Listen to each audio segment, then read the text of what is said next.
Hello বন্ধুরা, কেমন আছেন সবাই? আশা করছি আপনারা প্রত্যেকে যে যেখানেই আছেন ভীষণই ভালো আছেন। মৌসুমিজ ওয়ার্ল্ডে আপনাদের আরও একবার জানাই স্বাগত। আজ আমরা বেরিয়ে পড়ব ছোট্ট একটা ট্রিপ করতে।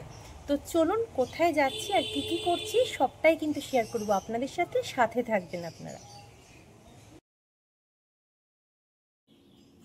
আমরা বেরিয়ে পড়েছি বাড়ির থেকে, আর প্রথমেই কিন্তু এসে পৌঁছে গিয়েছি চাকদহ স্টেশনে। এখানে পৌঁছেই মনটা বেশ খারাপ হয়ে গেল, কারণ এসেই জানতে পারলাম যেই ট্রেনটা ধরবো বলে আমরা বেরিয়েছিলাম বাড়ি থেকে, সেটা ইতিমধ্যেই ছেড়ে দিয়েছে। কি আর করার, এখন আমাদের শুধু অপেক্ষা করার পালা। তাই বেশ কিছুক্ষণ কিন্তু অপেক্ষা করতে হবে স্টেশন চত্বরেই। তার আগে চলুন একটা সুন্দর জিনিস আপনাদের দেখাই। এই চাকদহ স্টেশনেই রয়েছে কিন্তু দুটো খুব সুন্দর মন্দির, আর এখানে খুব ভালো করে পুজোও হয়।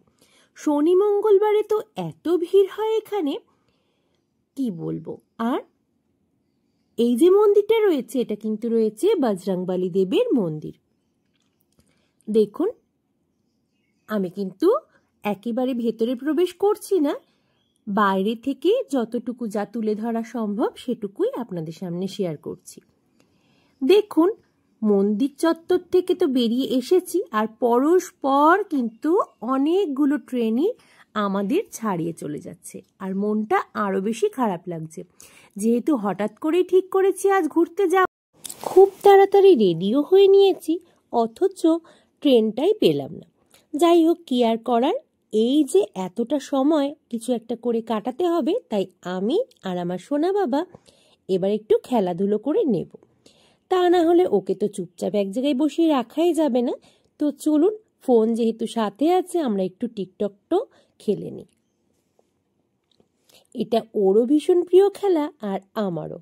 তাই আমরা দুজনেই খেলা শুরু করে দিয়েছি। আর খেলা মানেই তো দুজনের মাঝামাঝি খুনসুটি হচ্ছে, সেটাও চলছে যতক্ষণ না ট্রেন আসছে। এছাড়া তো অন্য কোনো উপায় দেখছি না, কারণও স্থিরভাবে বসে থাকতেই চাইবে না। প্রায় 55 মিনিট অপেক্ষা করার পর অবশেষে ট্রেনের অ্যানাউন্স হয়েছে, এবং ট্রেন আসার সাথে সাথে আমরা উঠে পড়েছি ট্রেনে। আর দেখুন, উঠেই বসার জায়গা পেয়ে গিয়েছি, কিন্তু তাতেও সোনা বাবার মন খারাপ, কেননা আজ কিন্তু কোনো মতেইও জানলার পাশের সিটটা পায়নি। ভিড় কিন্তু আজ যথেষ্টই কম। অন্যান্য দিন তো দাঁড়ানোর জায়গায় পাওয়া যায় না, আজ কিন্তু যেখানেই হোক বসার জায়গা অন্তত পেয়ে গিয়েছি আমরা। আর জানলার পাশে বসতে পারিনি তো কি হয়েছে, এক ভাইকে পেয়ে গিয়েছি, তার হাতে দিয়েছি ফোনটা ধরিয়ে। দেখুন জানলার বাইরের দৃশ্যগুলো কতটা সুন্দর। এভাবে যখন গাছপালা বাড়িঘর ছাড়িয়ে যায় ট্রেনগুলো, দেখতে কিন্তু অসম্ভব সুন্দর লাগে। আজ আমরা উঠেছি শান্তিপুর লোকালে। এর আগে বহুবার আপে কৃষ্ণনগরে এসেছি, তবে শান্তিপুরের দিকে কখনোই আসা হয়নি। তাই রাস্তাঘাট বাড়িঘর সবটাই লাগছে বেশ নতুন। এতক্ষণে বেশ কয়েকটা স্টেশন পেরোনোর পর আমরা অবশেষে পৌঁছেছি জানলার পাশে। আর এবার এসে সোনা বাবার মুখে হাসি ফুটেছে, কারণ অনেকক্ষণ অপেক্ষা করছিল কতক্ষণে জানলার পাশের সিটটা ফাঁকা পাবে। দেখুন এই জায়গাটা কিন্তু দেখতে আমার অসম্ভব সুন্দর লেগেছে। এখানে ছোট্ট একটি মন্দিরও রয়েছে, আর ট্রেন যেখান দিয়ে চলেছে অনেকটা নিচে কিন্তু রয়েছে বাড়িঘরগুলো, বেশ ভালো লাগছে দেখতে। আমরা আরো খানিকটা ছাড়িয়ে এসেছি, আর এই জায়গাটিও কিন্তু বেশ সুন্দর, তবে স্টেশনটির নাম যে সঠিক কি ছিল আমি সেটা বলতে পারবো না। এত সুন্দর লেগেছে জায়গাটা, আশেপাশে যেমন মাঠঘাটগুলো খুব সুন্দর লাগছিল, স্টেশন চত্বরটাও বেশ অন্যরকম। আমাদের বাড়ি থেকে বেরোতেই যেহেতু আজ বেশ বেলা হয়ে গিয়েছে, দেখুন শীতের আমেজ কিন্তু একেবারে ফুটে উঠেছে প্রকৃতির মাঝে। যেমন হালকা ধোঁয়াশার মতো ভাব রয়েছে, তেমন রোদের তেজ থাকলেও সেটা যেন কোথাও একটু ম্লান হয়ে রয়েছে। শীতে যেমন যতই রোদের তেজ থাকুক না কেন, তবু আমাদের শীত অনুভব হয়। ওয়েদারটা যেন ঠিক সেই রকম। বেশ ভালো লাগছে দেখতে চারপাশটা। আর আরো ভালো লাগছে যেটা ভেবে, আর কিছুক্ষণের মধ্যে আমরা কিন্তু পৌঁছে যাব স্টেশনে, আর তারপর সেখান থেকে পৌঁছাবো আমাদের গন্তব্যে। দেখুন, কথা বলতে বলতেই আমরা কিন্তু প্রায় এসে গিয়েছি স্টেশনের কাছে। এবার নেমে যাব। আমরা কিন্তু আমাদের গন্তব্য স্টেশনে পৌঁছে গিয়েছি। ট্রেন আমাদের নামিয়ে ট্রেনের গন্তব্যে ছুটে চলল, আর আমরা এগিয়ে চলেছি আমাদের আজ যেখানে পৌঁছানোর কথা ঠিক সেখানে। যেহেতু এর আগে ওই জায়গাতে আমরা কখনো আসিনি, আমার কিন্তু খুব আনন্দ হচ্ছে। আর স্টেশন চত্বরেই দেখুন রয়েছে এই গাছটি, এত সুন্দর ফুল হয়েছে সমস্ত গাছটা জুড়ে। ভাবলাম আপনাদের সাথেও শেয়ার করা যাক। চলুন, দাঁড়িয়ে থাকলে হবে না, আজই আমরা ফিরবো বেশ কয়েক ঘন্টার মধ্যেই। তাই তাড়াতাড়ি টোটো অটো যা পাই ধরে নিতে হবে। হ্যাঁ, কথা বলতে বলতে আমরা কিন্তু টোটো পেয়ে গিয়েছি এবং টোটো ধরেই যাব আজকের গন্তব্যে। আমাদের সঙ্গে আরও দুজন সহযাত্রী রয়েছেন, তারাও কিন্তু একই গন্তব্যে যাচ্ছেন। রাস্তাটা যেহেতু একেবারেই নতুন, ভালো লাগছে চারপাশটা দেখতে। তবে রাস্তাঘাটের অবস্থা খুব একটা ভালো নয়। গাড়িতে বসে এমন ঝাঁকুনি হচ্ছে, মাঝে মধ্যে তো মনে হচ্ছে ফোনটা বুঝি এই গেল হাত থেকে পড়ে। যাই হোক, আমরা এগিয়ে চলেছি, আশেপাশটাও আপনাদের সাথে শেয়ার করার চেষ্টা করছি। তবে যেখানে নেমেছি সেই স্টেশনটার নামই তো বলতে ভুলে গিয়েছি। আমরা নেমেছি হবিবপুর স্টেশনে, আর হবিবপুর স্টেশন থেকে আমরা যেখানে যাচ্ছি তার দূরত্ব কিন্তু খুব বেশিক্ষণের নয়। আমরা খুব কম সময়ের মধ্যে কিন্তু পৌঁছে যাব আমাদের আসল গন্তব্যে। স্টেশন থেকে মোটামুটি মিনিট 5 থেকে দূরত্ব হবে বড়জোর। আমরা কিন্তু প্রায় এসে গিয়েছি। দেখুন, হাইওয়ের পাশ থেকে আমরা এগিয়ে চলেছি। এখানে কিন্তু প্রচুর গাড়ি রয়েছে। আমরা এবার এসে পৌঁছেছি আসল গন্তব্যে। আপনারা কি চিনতে পারছেন আমরা কোথায় এলাম? যারা কাছাকাছি থাকেন তারা হয়তো দেখেই বুঝতে পেরে যাবেন আমরা ঠিক কোথায় এসেছি আজ। আর আপনাদের না বলে থাকবো না, এখন বলেই দেব আমরা আসলে কোথায় এলাম। আমরা এসেছি আজ হবিবপুর ইস্কন মন্দিরে। এই মন্দিরটিতে কিন্তু আমরা এই প্রথমবার এলাম, আর এসেই মনটা আরও একবার খারাপ হয়ে গেল। এখানেও কিন্তু মন্দিরের দরজা রয়েছে বন্ধ, যেহেতু এখন একেবারে দুপুর বেলা, এখন কিন্তু সমস্ত দরজাই বন্ধ করা হয়েছে। আবার সেই বিকেল 4টে মন্দিরের দরজা খোলা হবে। এত কষ্ট করে এসেছি মন্দিরে, ঈশ্বর দর্শন না করে তো যাব না। তাই এখন যতক্ষণই অপেক্ষা করতে হোক না কেন, আমরা ওই 4টে অবধি অবশ্যই অপেক্ষা করব।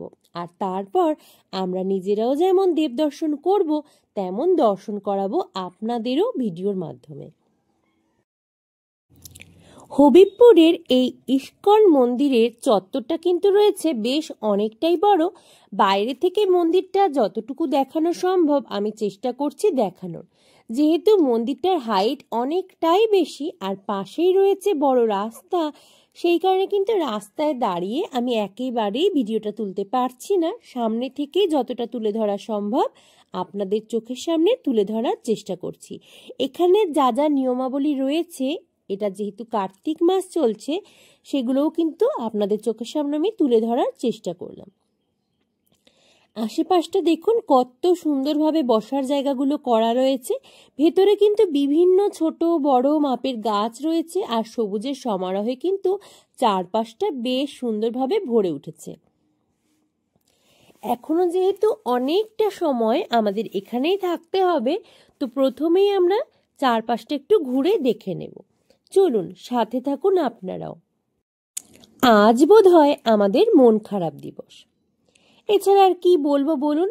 প্রথমে বাড়ি থেকে বেরিয়ে যে ট্রেনটা ধরবো বলে বেরিয়েছিলাম, ট্রেনটা মিস হয়ে গেল। প্রায় 55 মিনিটের অপেক্ষা করতে হলো স্টেশনে বসে। এখানে এলাম, ভালোভাবে পৌঁছালাম, মন্দিরের গেট তালা বন্ধ। এখন আমাদের অপেক্ষা করতে হবে বিকেল 4টে অবধি। এখানে প্রসাদের যে কুপন পাওয়া যায় সেই কুপন কাটতে গিয়ে দেখি সেই কুপনও গিয়েছে শেষ হয়ে। কি মুশকিল বলুন তো, কোনো কাজ যদি ঠিকঠাক হয়। তবে হ্যাঁ, এখানকার যে প্রসাদের নিয়মাবলী বা যা রেট রয়েছে সেটা কিন্তু আপনাদের চার্টটা তুলে ধরার চেষ্টা করলাম। কি আর করার, কিছু তো করার নেই। ঈশ্বর যেটা চাইবেন তার বাইরে আমাদের পক্ষে সাধারণ মানুষ হয়ে কোনো কিছুই করা একেবারেই অসম্ভব। আসলে আমি এটা ভীষণভাবে বিশ্বাস করি, গাছের একটা পাতাও যদি নড়ে সেটা ঈশ্বরের আশীর্বাদ বা ঈশ্বরের ইচ্ছা ছাড়া নড়তে পারে না।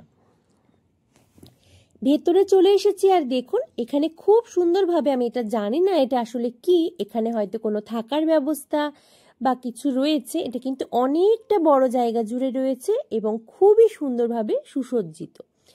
অনেকে ওখানকার যারা সদস্য ছিলেন তারা ভেতরে যাতায়াত করছিলেন, কিন্তু আমরা ভেতরে আর প্রবেশ করিনি। মন্দিরের ঠিক পেছনেই এই জায়গাগুলো রয়েছে, যেটা রয়েছে খুবই শান্তিপূর্ণ একটা জায়গা আর সবুজের সমারোহে পরিপূর্ণ। লোকজনের ভিড় এই মুহূর্তে খুব বেশি না হলেও এদিকটায় যেহেতু খুব ঠান্ডা একটা পরিবেশ, এদিকে কিন্তু অনেকেই বসেছিলেন। আর বসবার মতো অনেক জায়গায় কিন্তু করা রয়েছে আশেপাশে। এখানে রয়েছে একটা গোশালা। চলুন ভেতরটা, আমরা যেহেতু আগে কখনো আসিনি, ভেতরে আদেও কি আছে আমরা জানি না, চলুন আপনাদের সাথে আমরাও একটু দেখে আসি ভেতরে আসলে কি রয়েছে। এর আগে অনেকবার আমরা মায়াপুরে ইস্কন মন্দিরে গিয়েছি এবং সেখানে যে গোশালা রয়েছে সেখানেও গিয়েছি। তবে এই হবিবপুরে ইস্কন মন্দিরে আজ যেহেতু আমরা প্রথম এলাম, চলুন দেখে নেওয়া যাক এখানে কতগুলো গরু রয়েছে। একটা জিনিস কিন্তু দেখে বেশ ভালো লাগছে, প্রত্যেকটা গরুর কানেই কিন্তু আলাদাভাবে মার্কিং করা বা নাম্বারিং করা রয়েছে। আর অনেকটা জায়গা জুড়েই কিন্তু এই গোশালাটা রয়েছে। সাথে দেখুন অনেকেই ছোট ছোট বিভিন্ন আকারের গরু রয়েছে বলে হয়তো বুঝতে সমস্যা হচ্ছে, তবে অনেক গরুই কিন্তু এখানে রয়েছে। অনেকটা দূর থেকে যেহেতু প্রথমে দেখাচ্ছিলাম আপনাদের, আমার দেখতে এবং আপনাদের সাথে শেয়ার করতে বেশ সমস্যা হচ্ছিল, তাই আমি কিন্তু একেবারে কাছে চলে এসেছি। তবে আপনাদের বলতে দ্বিধা নেই, আমি কিন্তু বেশ ভয় পাই ওদের শিং দেখে, তাই কাছে যেতে একটু তো ভয় করছি। আমি যতটুকু কাছ থেকে সম্ভব ততটুকু কাছ থেকে কিন্তু দেখিয়ে দিলাম। এবার চলুন আশেপাশটা ঘুরিয়ে দেখাই আপনাদের। এই চারপাশটা কিন্তু আমার দেখে বেশ লেগেছে। অল্প সময়ই হলো আমরা এসেছি এখানে, কিন্তু দেখুন বেশ শান্ত শিষ্ট পরিবেশ। আর আজ কিন্তু তেমন কোনো ভিড়ও চোখে পড়ছে না। হতে পারে কাছাকাছি অনেক লোকজনই বিকালের দিকে আবার হয়তো আসবেন, কিন্তু এখন যেহেতু দুপুরবেলা এবং মন্দিরও রয়েছে বন্ধ, সেই কারণে কিন্তু এখন চারপাশটা বেশ ফাঁকা ফাঁকা। আর এখানে দেখুন, এখানে কিন্তু একটা বড় পুকুর ছিল, যেটা এখন শ্যাওলা কচুরিপানা বিভিন্ন আগাছায় একেবারে পরিপূর্ণ হয়ে গিয়েছে। আর এখানে কিন্তু ছিল বোটিংয়েরও ব্যবস্থা, যেটা এখন একেবারে হয় না, যেহেতু পুকুরটাই নষ্ট হয়ে গেছে বিভিন্ন ঝোপ ঝাড় আগাছায় পরিপূর্ণ হয়ে। এবার আরো একটু এগিয়ে এসেছি, মন্দিরের একেবারেই পেছনে কিন্তু দেখুন রয়েছে রন্ধনশালা। এখনো অবধি ভেতরে কিন্তু রান্নাবান্না হচ্ছে। তবে এই যে বড় বিশাল আকারের কড়াইটা আপনারা দেখতে পাচ্ছেন, যেটা রয়েছে লোহার কড়াই, এখানে কিন্তু রান্না আগে হয়ে গিয়েছে। আমি খুব কাছে যেতে পারিনি, যেহেতু এই রন্ধনশালার পেছনের দিকের অংশগুলো রয়েছে সবই বন্ধ। আমি যতটুকু দূর থেকে তুলে ধরা সম্ভব সেটাই তুলে ধরার চেষ্টা করছি। আশপাশে গাছগুলো কিন্তু খুব সুন্দরভাবে কাটিং করা রয়েছে, আর মাঝে মাঝেই রয়েছে কিন্তু বসার জায়গা। আর যেখানে গাড়িগুলোকে আপনারা দেখতে পাচ্ছেন, ওই এলাকাটা পার্কিং এর জন্যই কিন্তু রাখা রয়েছে। এই যে মাঝে মাঝে গাছের মাঝেই বসার জায়গাগুলো, এগুলো কিন্তু বেশ শান্তির জায়গা। বড় ছোট বিভিন্ন আকারের চারপাশে গাছ রয়েছে, জায়গাটা বেশ ঠান্ডা ঠান্ডা আর ভালোও লাগছে। কোনো জায়গায় যাবার আগেই পূর্ব পরিকল্পনা যদি থাকে অনেক কিছুই আমরা ভেবে নিই, কিন্তু যেহেতু আজ এখানে আসার তেমন কোনো পূর্ব পরিকল্পনাই ছিল না, তাই এই জায়গাটি সম্বন্ধে কেমন হতে পারে বা কি কি এখানে গেলে আমরা দেখতে পাবো এমন কিছুই কিন্তু আশা করে এখানে আসিনি। তাই এসে যা কিছু দেখছি বেশ ভালো লাগছে, আর এত সুন্দর কোলাহল মুক্ত একটা শান্ত পরিবেশ পেয়ে বেশ মনটা ভালো লাগছে। এই জায়গাটি আসলে কি নাম আপনারা যদি কেউ জানেন আপনারা জানাবেন। এটা বাড়ি বা এখানকার যারা সদস্য তাদের থাকবার ব্যবস্থা না বাইরের কারোর থাকবার ব্যবস্থা, এই বিষয়টা কিন্তু আমার জানতে বেশ ইচ্ছা হচ্ছিল, কিন্তু সদুত্তর আমি পাইনি। আর এখানে দেখুন প্রসাদ গ্রহণের জন্য একটা বড় হলঘর রয়েছে অনেকটা জায়গা জুড়ে, কিন্তু যেহেতু আমরা আজ প্রসাদ খাবার জন্য কুপনটা পাইনি, কুপন শেষ হয়ে গিয়েছিল, তাই আমরা কিন্তু ভেতরে প্রবেশ করতেও পারিনি। অন্যান্য অনেকেই অন্ন গ্রহণ করছিলেন ভেতরে, আমি বাইরে থেকে যতটুকু সম্ভব ততটুকুই তুলে ধরার চেষ্টা করেছি। মন্দির খোলার অনেকটাই টাইম বাকি রয়েছে, আর এর মধ্যে আমাদের পেয়ে গিয়েছে বড্ড বেশি খিদে, তাই সামনের একটা পেস্ট্রি কেক এসবের দোকানে চলে এসেছি আর কিছু একটা খাবার পছন্দ করে নিচ্ছি, দেখা যাক কি খাওয়া যায়। যেহেতু অঙ্কুশকে নিয়ে এসেছি, ওরও বড্ড খিদে পেয়েছে, খুব সকাল সকালে কিন্তু আমরা খেয়ে তারপরে দুপুরের দিকে বেরিয়েছি, সেই কারণে এখন কিছু একটা খেয়ে নেব। আগে থেকে ভাবনা চিন্তা করে পূর্ব পরিকল্পনা মাফিক আমরা যেখানেই যাই না কেন মিনিমাম কিছু খাবার আমার ব্যাগে অবশ্যই থাকে, কিন্তু আজ যেহেতু হঠাৎই বেরিয়েছি জামা কাপড় ছাড়া বিশেষ কিছুই কিন্তু সাথে আনিনি খাবার মতো, তাই অগত্যা এখান থেকেই কিছু একটা খেয়ে নিতে হবে আমাদের। মন্দির চত্বরে একটা দোকান রয়েছে যেখান থেকে ভোগের কুপনের টিকিট পাওয়া যায়, ঠিক সেখানেই কিন্তু নিরামিষ বিরিয়ানি পাওয়া যায়, ওনারা বলছেন ওটাও ভোগেরই। তো যাই হোক, সঠিক তো আমি জানি না।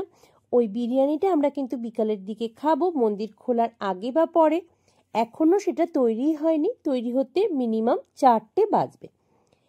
সেই কারণে এখান থেকে যা কিছু পাওয়া যায় তার মধ্যে কিছু একটা চয়েস করে খাবার চেষ্টা করব। দোকানটা এখানে যদিও ছোট, কিন্তু অনেক রকম আইটেমই কিন্তু এই দোকানে পাওয়া যায়, আর দোকানটি রয়েছে মন্দিরের একেবারে বিপরীতে, তাই খুব বেশি দূর হাঁটাহাঁটিও করতে হয়নি আমাদের। এখানে প্রচুর পেস্ট্রি রয়েছে, যেটা আপনারা দেখতেই পাচ্ছেন, অনেক রকম বেশ সুন্দর সুন্দর। তবে আজ অঙ্কুশেরও খুব একটা পেস্ট্রি খেতে ইচ্ছা করছে না, আর আমারও তাই। তাই আমরা নিয়ে নিলাম চিকেন ইন্টারনেট এবং চিকেন রোল। এই প্রত্যেকটা খাবারই কিন্তু ছিল যথেষ্ট টেস্টি। প্রথমে যদিও একটু ইতস্ততই করছিলাম আমরা আননোন দোকান দেখে, আমাদের কিন্তু বেশ ভালো লেগেছে প্রত্যেকটা খাবারই। এবার এখান থেকে খাওয়া দাওয়া সেরে আমরা আবার মন্দির চত্বরে একটু ঘুরে বেড়াবো, কারণ 4টে বাজতে এখনো অনেকটাই সময় বাকি রয়ে গেছে। প্রায় 1 ঘন্টারও কিছু বেশি সময় আমরা মন্দির চত্বর এবং ভেতরটায় ঘুরে বেরিয়েছি, আর দারুণ লেগেছে সম্পূর্ণ জায়গাটাই। আপনাদের যাদের খুব কাছাকাছি বাড়ি একবার অন্তত এসে ঘুরে যাবেন, খুব শান্তির একটা জায়গা বলেই মনে হবে, যেমন আমাদের মনে হয়েছে। সবুজের সমারোহে সময়টা কিন্তু বেশ ভালোই কাটবে। এবার দেখুন আমরা অনেকটা সময় পার করে চলে এসেছি যেখানে নিরামিষ বিরিয়ানি পাওয়া যায়, আর এখান থেকেই কিন্তু ভোগের কুপন আপনারা কাটতে পারবেন। তো এই যে জায়গাটা, এখানেই কিন্তু আমরা এখন খাবারটা খেয়ে নেব। এই খাবারের জায়গাতে কিন্তু আলাদা করে চেয়ার টেবিলের কোনো ব্যবস্থা নেই। এখানে দেখুন যে ব্যবস্থাটি রয়েছে আমি আপনাদের সাথে শেয়ার করলাম, খুব ভালো লেগেছে আমার। আর গরমের মধ্যে বসে তো বেশ আরাম। আমি আর আমার সোনা পাপা বসে পড়েছি খাবারের টেবিলে, আর টেবিলটিও কিন্তু রয়েছে মোজাইক পাথরে তৈরি, বসার জায়গাটিও ঠিক একইভাবে তৈরি করা হয়েছে। আমাদের খাবার এখনো আসেনি, তাই আমরা কিছুক্ষণ অপেক্ষা করে নিচ্ছি। এই যে খাবারের জায়গাটা আর মন্দির, এই দুটোই কিন্তু রয়েছে বেশ কাছাকাছি, তাই মাঝে মধ্যেই দেখে নিচ্ছি মন্দির খুলেছে কিনা। ইতিমধ্যে চলে এসেছে আমাদের বিরিয়ানি, ভেজ বিরিয়ানি, কিন্তু সুন্দর গন্ধ বেরিয়েছে। এবার খেয়ে জানাবো আসলে কেমন হয়েছে এই বিরিয়ানিটা খেতে। খাবারের টেস্ট কিন্তু সত্যিই অসাধারণ। এর মধ্যে কিন্তু বিভিন্ন জিনিস দেওয়া রয়েছে। নিরামিষ বিরিয়ানি হলেও খাবারের টেস্টে কিন্তু কোনো খামতি নেই। প্রথমত দিয়ে যাওয়ার সাথে সাথেই যে মিষ্টি সুগন্ধ বেরিয়েছে তা আর কি বলবো। দেখুন, এই যে জিনিসটি আমার হাতে রয়েছে এই মুহূর্তে, এটা রয়েছে কাশ্মীরি। নিরামিষ খাবারের মধ্যে কিন্তু এই জিনিসটা একটা আলাদা স্বাদ এনে দেয়। এটা যদিও আমি অনেকবার খেয়েছি আগে, আমার বেশ লাগে। আর সাথে রয়েছে পনির। সম্পূর্ণ বিরিয়ানিটা নিরামিষ হলেও আপনারা কিন্তু চট করে বুঝবেন না, এতটাই সুন্দর স্বাদের। আর যারা বিরিয়ানি খুব পছন্দ করেন তারা এই মন্দির চত্বরে এলে আমি বলবো একবার অন্তত খেয়ে দেখবেন, নিরাশ হবেন না। অনেকেই হয়তো জানতে চাইবেন এটার দাম কত নিয়েছিল। আসলে এটা পার প্লেট 100 টাকা করে নিয়েছিল।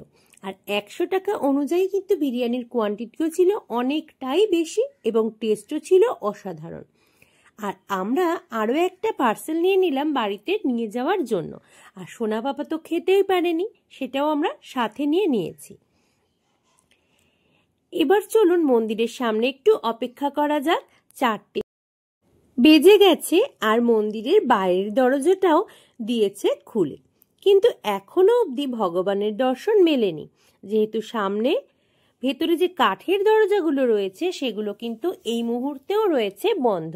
আশা করছি আপনারা দেখতে পাচ্ছেন। এইবার কিন্তু আমরা মন্দিরের ভেতরে প্রবেশ করেছি। আর দেখুন কত সুন্দর রয়েছে জায়গাটা। যেহেতু আগে কখনো আসেনি আর এই মন্দির সম্পর্কে বিশেষ কোনো তথ্যও আমার আগে থেকে জানা ছিল না, সেই কারণে কিন্তু এত সুন্দর হবে ভেতরটা এটা আমার একেবারে কল্পনাতেও ছিল না। আমার কিন্তু অসম্ভব সুন্দর লাগছে জায়গাটা। আসলে এখানে যতক্ষণ এসেছি ততক্ষণ ধরে কিন্তু এই সুন্দর মুহূর্তটার জন্যই অপেক্ষা করে চলেছি। প্রায় 3 ঘন্টা এখানে রয়েছি, অথচ ঈশ্বর দর্শন না করেই বাড়ি ফিরে যাব সেটা কি করে সম্ভব। তাই আমরা অনেকটা সময় অপেক্ষার পর অবশেষে কিন্তু মনটা একেবারে শান্ত হয়ে গেল। এত সুন্দর সামনে থেকে ভেতরে দেখুন, এখন কিন্তু রয়েছে যথেষ্টই ভিড়। আসলে যারা এখানে যাতায়াত করেন আমার দেখে মনে হচ্ছে হয়তো ওনারা সঠিক টাইম জানেন কখন মন্দির খোলে এবং কোন সময় মন্দিরটা বন্ধ হয়। আমরা যেহেতু জানি না তাই আমরাই ভুল সময়ে এসে পড়েছিলাম আজ। তবে পরবর্তী সময়ে যদি আবার কখনো ঈশ্বর টানেন তাহলে অবশ্যই সঠিক সময় বুঝেই আসব, যাতে মন্দির চত্বরে আরো অনেক বেশিক্ষণ ধরে আমরা থাকতে পারি। পুরী থেকে ফেরার পর জগন্নাথ দেবের অত সুন্দর মনোমুগ্ধকর মূর্তি বারংবার মনে পড়েছে, বারংবার ফিরে যেতে ইচ্ছাও হয়েছে, কিন্তু অতটা দূরত্বে বারবার তো ফিরে যাওয়া সম্ভব নয়। আবারও এখানে আসার পর পুরীর ওই সুন্দর মুহূর্তগুলোই বারবার মনে পড়ছে। এত সুন্দর লাগছে সামনে থেকে। জানি না ভিডিওর মাধ্যমে আপনারা ঠিক কতটা সুন্দরভাবে দেখতে বা বুঝতে পারছেন। তবে আমি সকলকে বলবো, যাদের বাড়ি কাছাকাছি কিংবা যাদের পক্ষে আসা সম্ভব একবার অন্তত আসুন, এখানে নিরাশ হবেন না। এত সুন্দর মূর্তি দেখে মনটা আপনিই শান্ত হয়ে যায়। এখানে বেশ কয়েক ঘন্টা এই ঈশ্বরের রূপ দর্শন করতে গিয়ে কিন্তু কাটানো সম্ভব, এতটাই মনোমুগ্ধকর সমস্ত কিছু। যেহেতু সন্ধে হয়ে গিয়েছে এখন কিন্তু ঈশ্বরের আরতি শুরু হবে।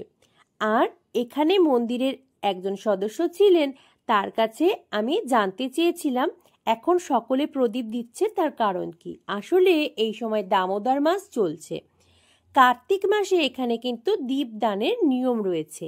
সেই মতোই কিন্তু আমরা দীপদান করে নিলাম, আমি আর আমার সোনা পাপা। যেহেতু আমরা এই পোশাকেই খাওয়া দাওয়া করেছি, বেশ ইতস্তত বোধ করছিলাম মন্দিরে দীপদান দেওয়ার ক্ষেত্রে।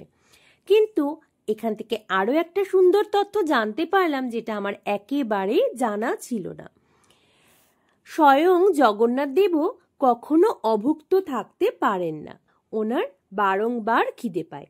তাই উনি ওনার ভক্তদের বলেন যে অভুক্ত অবস্থায় পুজো না দিতে।